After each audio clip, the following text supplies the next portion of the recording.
Hello friends, कैसे हैं आप सब।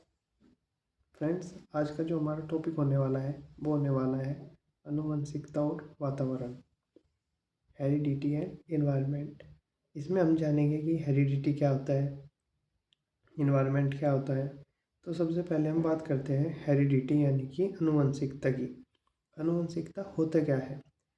तो जो माता पिता के जो गुण होते हैं वो जीन्स के माध्यम से एक पीढ़ी से दूसरी पीढ़ी में हस्तांतरित होते रहते हैं, यानी कि एक पीढ़ी से दूसरी पीढ़ी में चले जाते हैं। इसी इसी को ही क्या बोलते हैं, इसको ही आनुवंशिकता बोलते हैं। आप सबने देखा होगा कि जो बच्चे होते हैं वे ज़्यादातर उनकी जो कदकाठी होती है, जो हाइट होती है या जो हेयर होते हैं वो अपने पिता से मैच करते हैं, पिता के जैसे ही होते हैं, उनकी हाइट होगी, आँखों का कलर हो गया। तो ये सब क्या होते हैं, एक पीढ़ी से जो गुण होते हैं जीन्स के माध्यम से दूसरी पीढ़ी यानी कि उनके बच्चों में चले जाते हैं। तो इसको ही क्या बोलते हैं, आनुवंशिकता। ठीक है, यही सब यहाँ लिखा हुआ है। तो आनुवंशिकता कहते हैं माता पिता से विरासत में मिले गुण, जो माता पिता से हमें विरासत में मिले, यानी कि माता पिता से सीधे जो गुण है वो हमारे अंदर आ गए। जैसे उनकी हाइट होगी, आँखों का कलर हो गया और बाल हो गए, तो इसको क्या बोलते हैं, आनुवंशिकता बोलते हैं। ठीक है, आगे समझ में। तो अगला पॉइंट देखिए, आनुवंशिकता मानव के विकास के लिए आधार प्रदान करती है। यह एक व्यक्ति के साथ पैदा होती है। ठीक है, सबसे पहले क्या होता है देखिए, और जो मानव होता है या हम बोलते हैं जो जेंट्स होता है उसके अंदर क्या होता है, शुक्राणु। और जो लेडी होती है या जो मादा होती है उसमें होते हैं अंडाणु। तो शुक्राणु और अंडाणु निषेचन की प्रक्रिया के बाद युग्मनज यानी कि जाइगोट का निर्माण करते हैं, जाइगोट का निर्माण करते हैं। ठीक है, अब जो गुणसूत्र होते हैं ये कितने होते हैं, ये होते हैं मनुष्य के अंदर 46, यानी कि 23 जोड़े। ठीक है, जो जीन्स होते हैं गुणसूत्र के माध्यम से एक एक से दूसरे में जाते हैं। जो जीन्स होते हैं जिसमें हमारे माता पिता के जो गुण होते हैं कोडेड रहते हैं। ठीक है, जो गुण हो वे तो जीन्स में कोडेड रहते हैं, और जीन्स जो है एक माध्यम से दूसरे में कैसे जाते हैं, गुणसूत्र के माध्यम से जाते हैं। एक व्यक्ति से दूसरे व्यक्ति के अंदर जो गुण जाते हैं वे गुणसूत्र के माध्यम से जाते हैं। ठीक है, अच्छा, जो 23 जोड़े होते हैं इनमें से 22 जोड़े जो हैं ये तो क्या होते हैं, समान होते हैं। यानी कि 22 जोड़े बॉयज़ में भी इतने ही ऐसे ही होते हैं, एक्स एक्स। और जो लेडीज होती है या गर्ल्स होती है उसमें भी एक्स एक्स ही होते हैं। तो इनको ऑटोसोम बोलते हैं, यानी कि दोनों में समान होते हैं। और जो 23वां होता है उसको क्या बोलते हैं, उसको बोला जाता है लिंग गुणसूत्र। यहाँ से क्वेश्चन पूछ लिया जाता है कि लिंग गुणसूत्र कौन सा होता है। जो 23वां गुणसूत्र होता है, 23वां जोड़ा जो होता है उसको लिंग गुणसूत्र कहा जाता है। ठीक है, अब देखिए जो महिला होती है उसके अंदर एक्स एक्स क्रोमोसोम होते हैं, और जो आदमी होता है उसके अंदर एक्स और वाई क्रोमोसोम होते हैं। ठीक है, अब देखिए जो आदमी होता है, आदमी ही डिसाइड करता है कि आगे डॉटर होगी या सन होगा, या लड़का होगी या लड़की होगी। तो आदमी के जो गुणसूत्र होता है वाई गुणसूत्र, ये डिसाइड करता है। ठीक है, अब देखिए जैसे ये महिला के हो गए एक्स एक्स गुणसूत्र महिला के अंदर, आदमी के अंदर हो गए एक्स और वाई गुणसूत्र। तो जैसे ही ये महिला का एक एक्स गुणसूत्र जो आदमी है उसके एक्स गुणसूत्र से मिलता है, तो ये क्या हो गया, एक्स एक्स, यानी कि ये भी डॉटर हो गई। फिर महिला का जो दूसरा गुणसूत्र था और आदमी का पहला गुणसूत्र ही मिलकर ये भी किसका निर्माण करते हैं, एक्स एक्स गुणसूत्र मिलते हैं।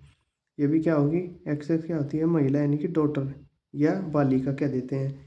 अब देखिए महिला का एक्स गुणसूत्र और जो आदमी है या जेंट्स है उसका वाई गुणसूत्र मिलकर एक्स वाई का निर्माण करते हैं। ठीक है, तो ये क्या होगा, सन होगा। और महिला का दूसरा जो गुणसूत्र है वो क्या है, एक्स। और आदमी का जो दूसरा गुणसूत्र है वाई, ये दोनों मिलकर क्या करते हैं, एक्स वाई। तो ये भी सन होगा। ठीक है, यानी कि महिला के एक्स और आदमी के एक्स, डॉटर का। महिला का एक्स और आदमी का एक्स, ये भी फिर डॉटर का ही। महिला का पहले वाला एक्स और आदमी का दूसरे वाला वाई मिलकर सन का निर्माण करते हैं, एक्स और वाई का।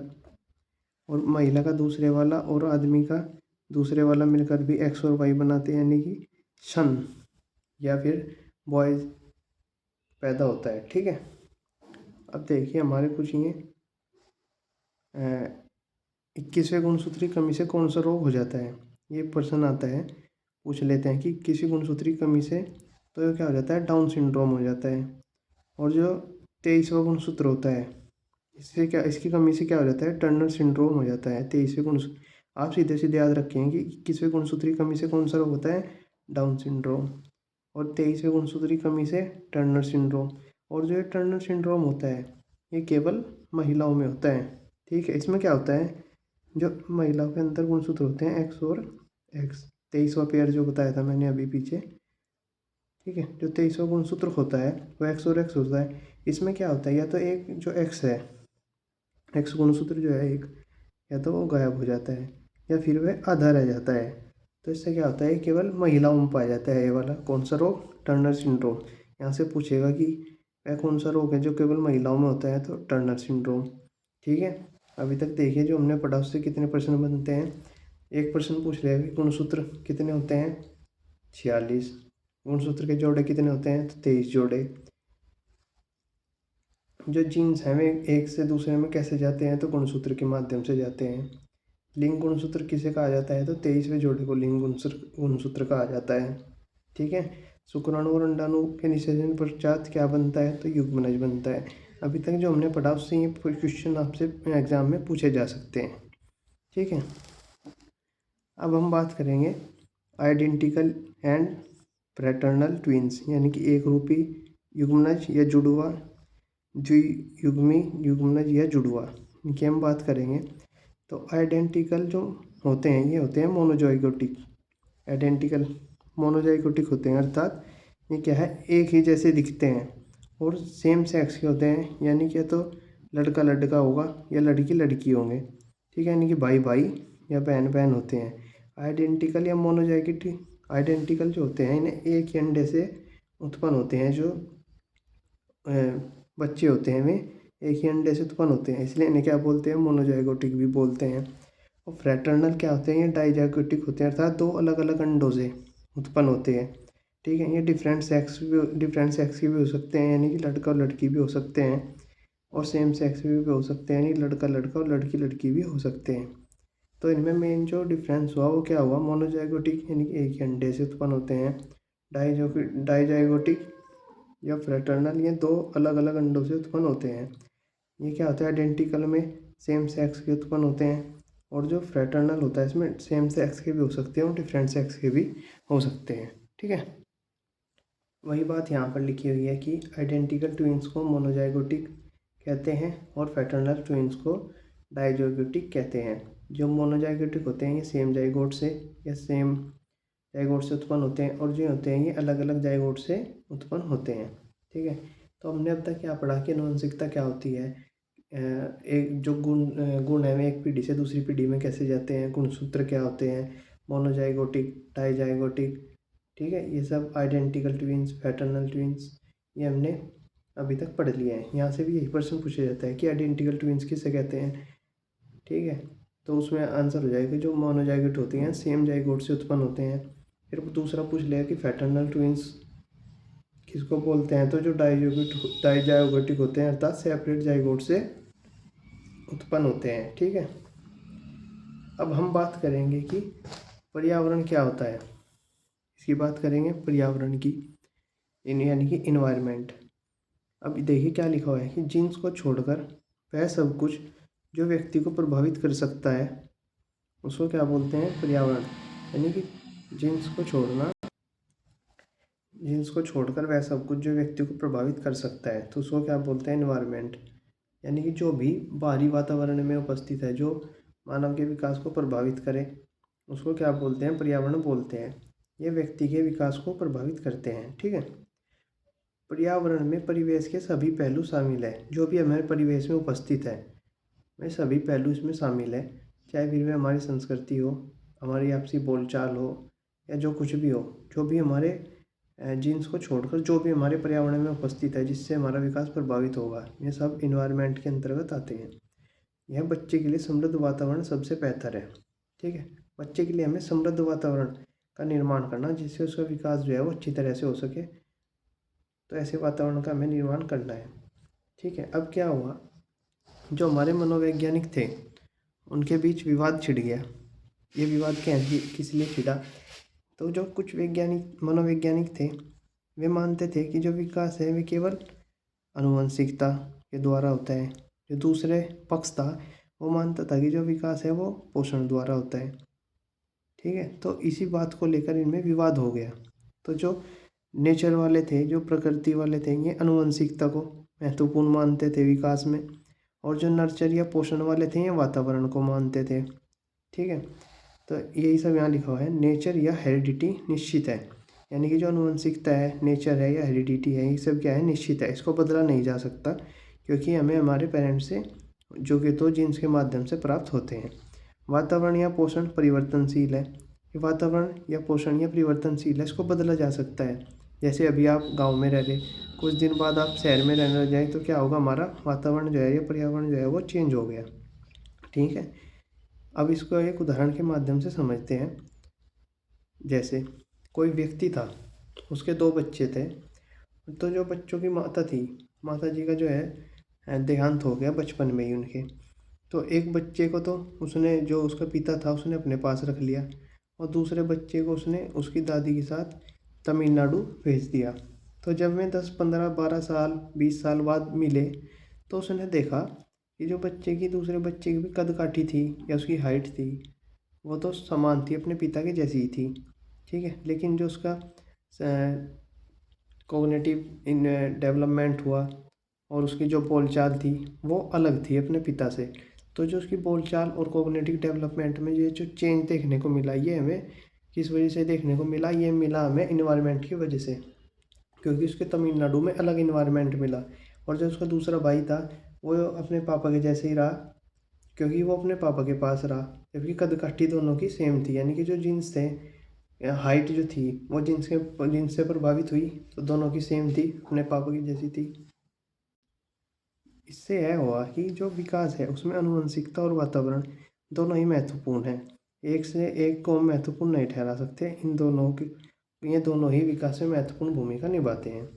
तो जो विकास होता है वो आनुवंशिकता और वातावरण का गुणनफल होता है। ये हमने विकास वाले चैप्टर में भी पढ़ा था कि जो विकास है वो आनुवंशिकता और वातावरण का गुणनफल होता है, ना कि योगफल, ना भागफल, ना माइनस वाला, कुछ नहीं होता, बस ये आनुवंशिकता और वातावरण का गुणनफल होता है।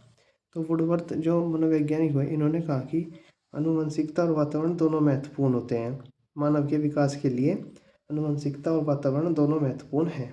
ठीक है, विकास आनुवंशिकता और वातावरण के बीच होने वाली जटिल अंतःक्रिया का परिणाम है। जो विकास होता है वो आनुवंशिकता और वातावरण के बीच होने वाली जटिल अंतःक्रिया का परिणाम होता है। ठीक है, अब देखिए, कुछ पक्षों में आनुवंशिकता महत्वपूर्ण है और कुछ पक्षों में वातावरण महत्वपूर्ण होता है। कैसे? देखिए, हेरिडिटी यानी कि आनुवंशिकता, इससे क्या क्या प्रभावित होता है? जैसे कलर ऑफ आई, आँखों का जो कलर हो गया वो हेरिडिटी से प्रभावित होगा। हेयर टाइप यानी कि बालों का प्रकार, तो जैसे पिताजी के बाल होते हैं ऐसे ही फिर आगे बच्चे के होते हैं, तो हेयर टाइप जो होगा वो हेरिडिटी से प्रभावित होता है। बॉडी स्ट्रक्चर यानी कि फिजिकल रूप से कैसा उसका बॉडी स्ट्रक्चर है, ये सब आनुवंशिकता के द्वारा प्रभावित होता है। आई क्यू, इंटेलिजेंस की हम बात करें, ये भी काफ़ी हद तक हेरिडिटी से प्रभावित होती है, लेकिन अगर वातावरण अच्छा मिले तो उसमें चेंज भी किया जा सकता है, बढ़ाया जा सकता है इसको। ठीक है, लेकिन ये सब मेनली हेरिडिटी द्वारा प्रभावित होते हैं।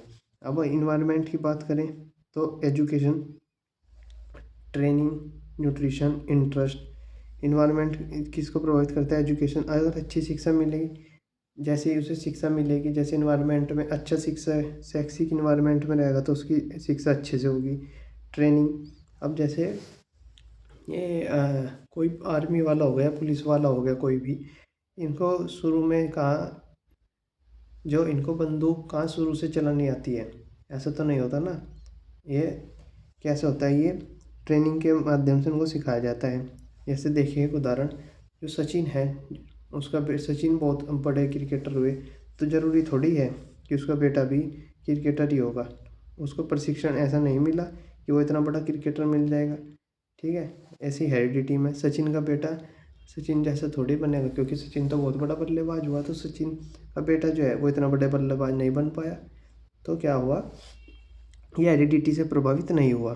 ये ट्रेनिंग इन्वायरमेंट से प्रभावित होने वाली चीज़ थी, ठीक है। न्यूट्रिशन हो गया, इंटरेस्ट होगा, ये सभी इन्वायरमेंट से आते हैं। अब देखिए, आनुवंशिकता हमें आधार प्रदान करती है। यहाँ से सीधा सीधा प्रश्न पूछा जाता है, नोट करके लिखिएगा। आनुवंशिकता हमें बताती है कि हम तो कहाँ तक जा सकते हैं। जब कल की वीडियो में हम क्वेश्चन कर रहे थे, तो प्रीवियस ईयर में क्वेश्चन आया था कि आनुवंशिकता, तो उसको जो आंसर था वो था आनुवंशिकता हमें बताती है कि हम कहाँ तक जा सकते हैं। सीधे सीधे यही लाइन दे रखी थी, तो इसको याद रखिएगा, ठीक है। आनुवंशिकता विकास की न्यूनतम व उच्चतम सीमा तय करती है। आनुवंशिकता जो है विकास की न्यूनतम व उच्चतम सीमा तय करती है। ये दोनों पॉइंट आप लोग याद रखिएगा, सीधे सीधे परीक्षा में पूछे जाते हैं, ठीक है। अब जो आनुवंशिकता के जिन नियम हैं, ये आनुवंशिकता का जनक किसे माना जाता है, तो ये माना जाता है ग्रेगर जॉन मेंडल को। जो इनकी पुस्तक थी वो थी हेरिडिटी जीनियस, ठीक है। इन्होंने 3 नियम बताए आनुवंशिकता के, लॉ ऑफ डोमिनेंस और law of segregation, law of independent assortment, ठीक है। तो इन्होंने आनुवंशिकता के 3 नियम बताए। तो फ्रेंड्स, आज जो हमने पढ़ा वो पढ़ा आनुवंशिकता और वातावरण के बारे में, हेरिडिटी और इन्वायरमेंट क्या होता है, कैसे ये विकास को प्रभावित करते हैं, और जो इनमें डिबेट्स हुई हुए, मैं हिमांशी मैम ने जो है वो इतना ही कराया, लेकिन इसमें डिबेट्स और भी थी, तो मैम ने इतना ही कराया है। ये सबसे इम्पोर्टेंट भी है, ये अधिकतर पर्सन जो है यहीं से ही पूछा जाता है, इससे प्रकृति एवं पोषण विवाद से, ठीक है।